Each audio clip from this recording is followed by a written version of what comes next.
अस्सलाम वालेकुम जी। लंदन से गुड मॉर्निंग। कैसे हैं आप? खैरियत से? ठीक ठाक हैं? जहां जहां भी रहें, अल्लाह ताला आपको अपने हिफ्ज़-ओ-मान में शाद और आबाद रखे। बात करते हैं जी, फिच की रिपोर्ट बड़ी दिलचस्प है और ज़ेर बहस भी है, तो मैं भी अपनी गुज़ारिशात पेश कर देता हूँ। और दूसरा जो है वो सवाल वही है कि अब जो कुछ तो किराए के लोग हैं वो सामने आके कह रहे हैं, बस वही पुरानी बात जो हम सुन रहे हैं, पीटीआई के फटे चुक जाएंगे, कर देंगे, वो कर देंगे। ये गुफ्तगू दोबारा से होने लगी है। इस पर बात करते हैं। और एक बिल्कुल हमारे यहाँ जो बात नोटिस नहीं है, ज़ेर बहस नहीं है, खुदा के लिए उस पर मैं गुजारिश ही कर सकता हूँ, गौर कीजिए। भारतीय मकबूजा कश्मीर में हमले हो रहे हैं और इंडियन जो मिलिट्री फोर्स के लोग हैं वो हलाक हुए हैं, 4 के करीब। ये अभी 2 या 3 दिन पहले का वाक़या, और ये वहाँ पे सर उठाया है पिछले कोई 1 महीने से। और भारतीय मीडिया, उनका अगर आप अखबार पढ़ें और वहाँ पे जाएँ, तो वो ज़ाहिर है पाकिस्तान पे इल्ज़ाम है, सीधा-सीधा वो लगा रहे हैं। और वो ये कह रहे हैं कि वो जो कंट्रोल उन्होंने कश्मीर में कर लिया था, वो फिर से एक लहर उठ रही है, जिसको ज़ाहिर है वो दहशतगर्दी कहते हैं। और एक जिस ग्रुप ने वो हमले की ज़िम्मेदारी कबूल की है, जिसमें उनके मिलिट्री ऑफिसर्स हलाक हुए हैं, वो भी ज़ाहिर है पाकिस्तान बैक्ड इल्ज़ाम ये है। तो इस वक़्त पाकिस्तान में जो मगरिब से हमले हो रहे हैं, पख्तूनख्वा, बलूचिस्तान, इकॉनमी की जो हालत हुई पड़ी है, इदारे आपस में दस्तों-गिरेबां दिखाई दे रहे हैं, तो क्या यही वो मौका तो नहीं है कि इंडिया सोच रहा है कि this is the time to strike? अगर ये अटैक कोई तीसरा मुल्क भी कर सकता है, कुछ और भी गेम हो सकती है। ज़रूरी नहीं कि पाकिस्तान ने किया हो या पाकिस्तान की मर्ज़ी से हुआ हो, ज़रूरी नहीं है। लेकिन इंडिपेंडेंस ग्रुप, अब एक ये प्रॉक्सी वार दुनिया में खेली जाती हैं, इन्हीं ग्रुप से खेली जाती हैं और मुल्क ही होते हैं इनके पीछे। तो ये जो इंडियन कश्मीर में एकदम ये हो रहा है, हम अगर इसका इंडिया जवाब दे दे, जवाब इस वक्त दे दे, यानी ये कि जवाब देने से मुराद ये है कि अगर बॉर्डर्स ही हॉट कर दे चले, तो हमें भी जवाब में अगर यानी वो विजिलेंस 24 घंटे की लानी पड़ती है इस इकोनॉमी के साथ, तो फिर हम यानी इसको ज़हन में रखना चाहिए, वो सिरे से ज़ेरे बहस ही नहीं है। चलिए करते हैं बात। पहली बात तो फिच की है जी। फिच बुनियादी तौर पे ये मूडीज हो गया या फिच हो गए, ये मैं ये गुजारिश कर दूं, गो के आपके इल्म में पहले से होगा, लेकिन सिर्फ याद दहानी के लिए कह रहा हूं कि ये वो इदारे हैं जिनकी जो दिलचस्पी का मौजू है वो सियासत नहीं है, तारीख इस तरह से नहीं है। इनका जो मेजर फोकस है, ये फाइनेंशियल वर्ल्ड के लोग हैं, ये सरमाए को फोकस करते हैं, सरमायादारों के लिए छपते हैं, ये रेटिंग्स निकालते हैं मुख्तलिफ मुल्कों की इकोनॉमीज की अपने क्लाइंट्स के लिए।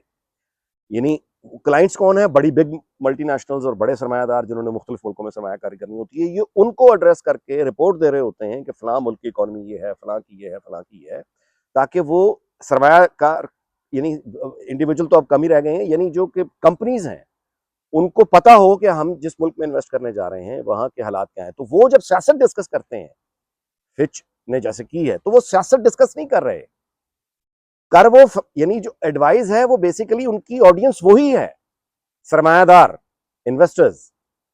उनको ब्रीफ करने के लिए वो रीजंस बताएंगे ना।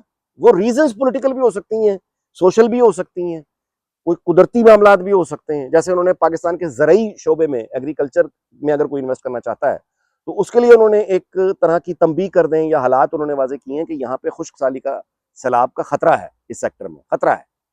उसके बाद किसी ने करना तो कर ले। तो वफाकी हुकूमत के बारे में जो उन्होंने कहा है कि मौजूदा वफाकी हुकूमत जो है ये 18 महीने तक रह सकती है और इमरान खान जेल से बाहर नहीं आएगा।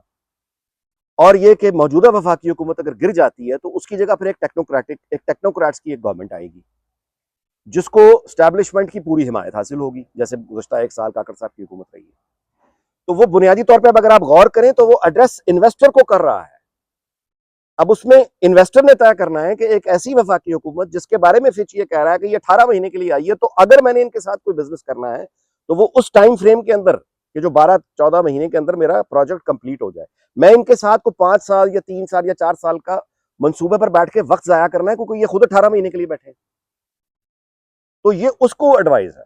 अच्छा, आगे आ जाइए। अब ये अपने तौर पे आप तय कर लें कि मतलब जब ये छप गया है कि 18 महीने के लिए ये बैठे हैं, तो लॉन्ग टर्म मंसूबे तो निकल गए। लॉन्ग टर्म अगर कोई इन्वेस्टर आएगा, तो वो साथ हमारे आगे भारत बैठा है, वहां पे तो कोई ऐसा मसला नहीं है। उनकी इंतकाल इक़्तिदार भी हो गया, इलेक्शन भी हो गए, मान भी गए, और सिस्टम जो है वो चल रहा है, इंटैक्ट है, तो वो वहां क्यों नहीं जाएगा? लॉन्ग टर्म के लिए हमारे यहाँ क्यों आएगा? ये जो लिखा गया है कि इमरान खान जेल से बाहर नहीं आएगा, ये भी बेसिकली उसी इन्वेस्टर को एड्रेस किया गया है कि अगर इमरान खान ने बाहर आके, चुके तो भाई दंगा फसाद ये वो, तो आप वो फिक्र ना करें, वो जेल में ही रहेगा। ये उसको ये ब्रीफ किया जा रहा है। अच्छा, लेकिन अब इसमें दिलचस्प बात क्या है? दिलचस्प बात यह है कि वो ये कहते हैं इस रिपोर्ट में कि मौजूदा वफाकी हुकूमत के गिरने की सूरत में टेक्नोक्रेटिक गवर्नमेंट आ जाएगी। अच्छा, मौजूदा वफाकी हुकूमत अगर गिरेगी तो मौजूदा असम्बली से नई हुकूमत का जिक्र नहीं किया। पहले भी तो इमरान खान की हुकूमत थी, नो कॉन्फिडेंस आया, असम्बली बरकरार रही, नई हुकूमत आ गई। तो मौजूद ये जो नई हुकूमत जिसकी बात हो रही है टेक्नोक्रेट्स की, तो क्या 18 महीने बाद शहबाज शरीफ की हुकूमत अगर जाती है तो इसी कौमी असम्बली से कोई नई हुकूमत टेक्नोक्रेट ढूंढ ढूंढ के चुन चुन के कोई हुकूमत बनेगी, वोट ऑफ कॉन्फिडेंस लेके सिस्टम बरकरार रहेगा, या पूरी पार्लियामेंट ही नहीं रहेगी और फिर टेक्नोक्रेट सेटअप आएगा? इसके बारे में खामोशी है। अच्छा, अगर टेक्नोक्रेटिक सेटअप आता है जिसमें पार्लियामेंट मौजूद ही नहीं है, तो फिर अदलिया का क्या बनेगा? इसका मतलब इंप्लाइड मीनिंग है कि यह भी लपेटा जाएगा पूरा सारा कुछ। सूबाई हुकूमतों का क्या बनेगा? सूबाई हुकूमतें भी तो फिर जाहिर है, फिर अगर फेडरल गवर्नमेंट ही और अदालतें ही मतलब, तो फिर उसके बाद सूबाई हुकूमतें किसी सियासी जमात की होंगी या वहां भी टेक्नोक्रेट्स आके बैठेंगे। ये मामलात में वो रिपोर्ट खामोश है। अच्छा, इस रिपोर्ट के जो जराए होते हैं ना, अब खलाओं में तो रिपोर्ट तैयार नहीं होगी, किसने बताया है, ब्रीफ किया है, उसने कहीं से खबर ली है।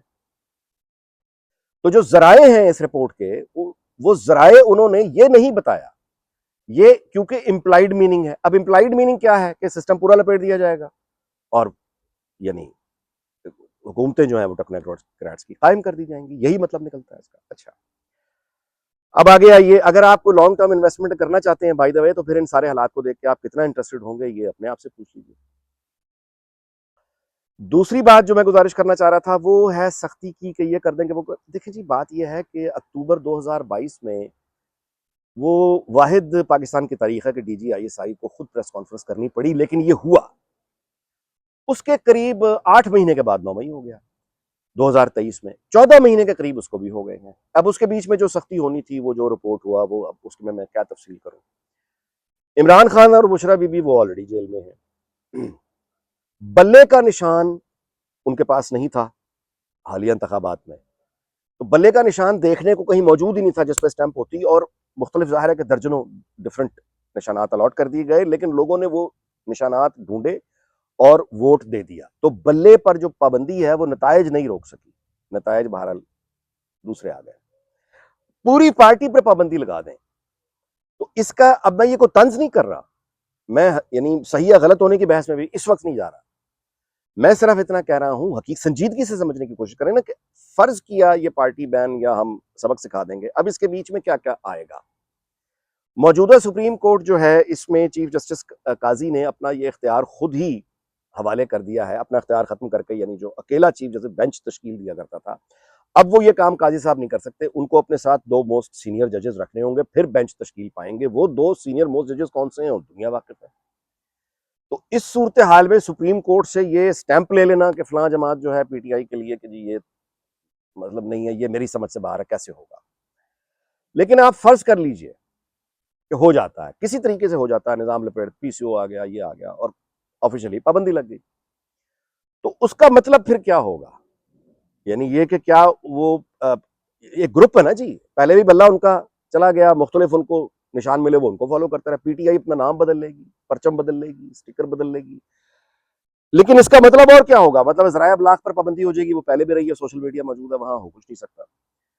तो मेरी समझ से बाहर है कि इस पाबंदी से क्या मिलेगा, यानी लोगों की जो याददाश्त है, क्या उस पर सोचने पर पाबंदी आ जाएगी? वो तो मुमकिन नहीं है।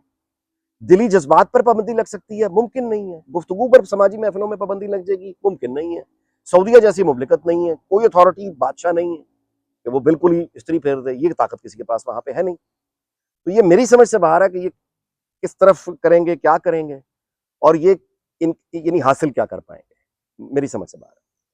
और दूसरी बात ये भी साथ में याद रखिएगा कि माजी में 12 अक्टूबर जब हुआ था ना, तो एक्शन पहले हो गया था, रिपोर्ट हो बाद में, फिर दुनिया रिपोर्ट करती रही थी उस एक्शन को। एक्शन जब होना होता है तो वो पहले एक्शन होता है, रिपोर्टिंग बाद में होती है, तबसरे बाद में होते हैं। ये पहली दफा हो रहा है कि रिपोर्टिंग पहले करवाई जा रही है और एक्शन हो नहीं रहा। मैं सही गलत की बात प्लीज अंडरस्टैंड, मैं ये नहीं कह रहा, मैं किसी की साइड, मैं ये नहीं कह रहा कि ये होना चाहिए वो होना चाहिए, मैं सिर्फ इतनी गुजारिश कर रहा हूं कि एक्शन जब होना होता है, माजी तारीख ये बताती है कि एक्शन हो जाता है, रिपोर्टिंग बाद में होती है, एनालिसिस बाद में होते हैं। ये पहली दफा हो रहा है कि कुछ किराए के लोग और कुछ यानी कुछ संजीदा लोगों से भी रिपोर्ट पहले करवाया जा रहा है। और एक्शन जो होगा उसका ज़ाहिर है कि वो क्या होगा, कैसे होगा, वो अभी तक एक पहेली है। होगा ये कहलवाया जा रहा है, क्या होगा, कब होगा, ये इंतजार ही है। मतलब उस क्लैरिटी नहीं है, ये पहली दफा हो रहा है।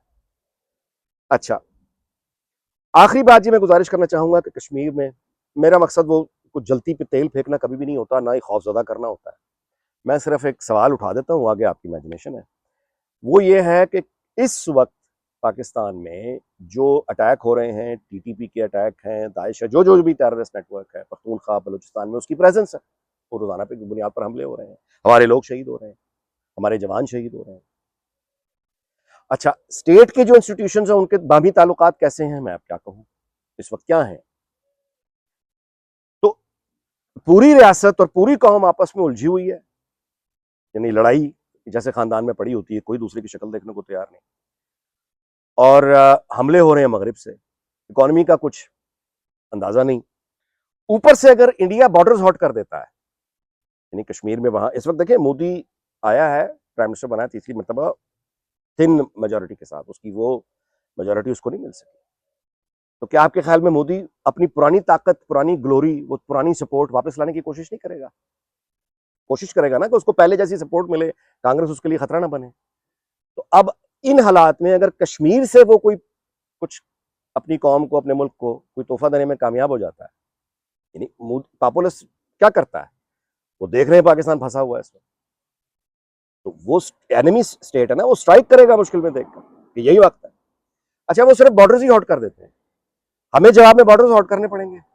जवाब में जब हम बॉर्डर्स हॉट करेंगे तो उसका मतलब क्या होता है? इसका मतलब ये होता है कि हमारे एयरफोर्स के, हमारे जितने डिफेंसिव रडार्स हैं वो सारे के सारे 24 घंटे ऑन, हमला 24 घंटे वहां मौजूद, एयरफोर्स के जहाज हमारे 24 घंटे फिजा में, नीचे बॉर्डर्स पे वो एक्स्ट्रा ट्रूप्स, और नेवी वो भी ज़ाहिर है। फिर अब आप हाई अलर्ट पे आएंगे तो नेवी भी, वो भी सारी की सारी हाई अलर्ट पे चली जाएगी।